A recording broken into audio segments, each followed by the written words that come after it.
Story 2. Human Intervention. Child's Play. The galaxy, accustomed to order and calculated efficiency, was about to receive a lesson in chaos and unpredictability. The decision had been made. With a mixture of desperate hope and veiled terror, the observers, the logical and meticulous race of the Gliese Council, had welcomed humanity into their war against the tyrannical Cathar. The pact sealed in Jupiter's orbit echoed across the cosmos. Advanced defensive and offensive technology in exchange for humanity's unpredictable madness on the battlefield.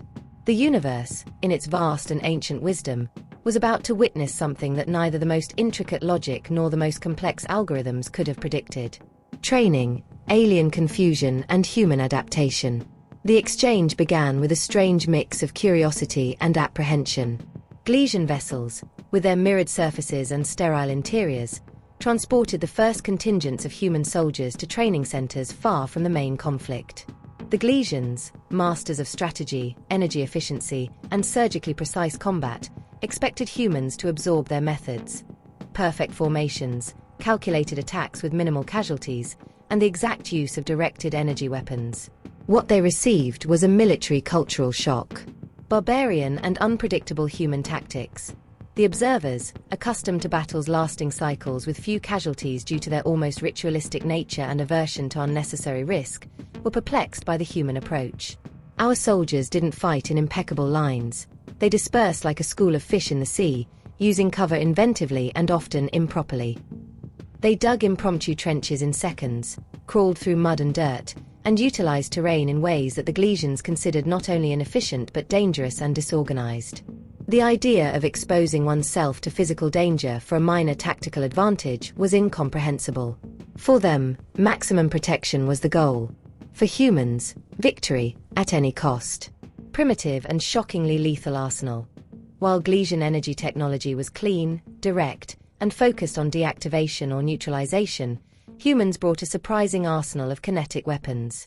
Metal projectiles fired at high velocity, chemical explosives, grenades causing chaotic destruction, treacherously hidden landmines, and, to the horror of the observers, hand-to-hand combat. A simulation where a human, out of ammunition and seemingly out of resources, used an improvised knife against a Gliesian training drone caused a short-circuit in the analytical systems of their monitors. The Gliesian, with its reflective skin, observed, they don't just destroy the target with lethal efficiency. They dismember it, annihilate it with a ferocity that transcends tactical necessity. It's personal. Incomprehensible psychological warfare. Humans also introduced the concept of psychological warfare, a domain completely unknown to the observers. Recordings of heavy rock music being broadcast on battle frequencies, sarcastic messages, and targeted insults that broke every Gliesian military communication protocol. They even used small drones to display bizarre and incomprehensible memes to the Cathar forces. The Gliesians couldn't process the logic behind trying to confuse the enemy with meaningless noises and images. However, they noted the disturbance in the Cathar signals. Their communication patterns become erratic after exposure to these memes, reported an analyst, visibly unnerved. It appears to cause a logical processing failure. Unlikely adaptability and human engineering. In return, humanity absorbed Gliesian technology like sponges thirsty for knowledge. Human engineers and scientists reverse-engineered Gliesian shield, propulsion, and weaponry technology in record time. But instead of perfectly replicating, they adapted them and, in many cases, improved them with unorthodox approaches. If a part didn't fit perfectly, they simply hammered it until it did, or combined it with something entirely different, using unconventional materials. And often, it worked, in a more robust or versatile way. This capacity for improvisation, the aversion to alien perfection in favor of raw functionality, was a mystery to the Gliesians. Xylar summarized, they don't merely learn, they deconstruct, reintegrate, and, paradoxically, optimize through imperfection. The battlefield. The shock of cosmic reality. Finally, the first human contingents were deployed to a frontier sector where the Gliese Council was suffering heavy losses. The Cathar battles were methodical, a choreography of destruction. Waves of ships advanced in unchanging, geometric formations, their soldiers, large, armored, but strictly reliant on their numerical superiority and standardized tactics, marched in ordered lines, never breaking formation, even under heavy fire. The Cathar logic dictated that mass and perfect order would prevail. Humans appeared as a chaotic swarm, an unpredictable blur that erupted at every point of contact. The human wave and attrition warfare. Instead of formations, they used small, agile platoons that infiltrated enemy lines like ghosts. They did not retreat when the odds were against them. They dug deeper, employing attrition warfare tactics that were incomprehensible to the Galesians and terrifying to the Cathar. Where Galesians would calculate a strategic withdrawal to minimize losses, humans launched a desperate and unpredictable counterattack, often turning the tide inexplicably.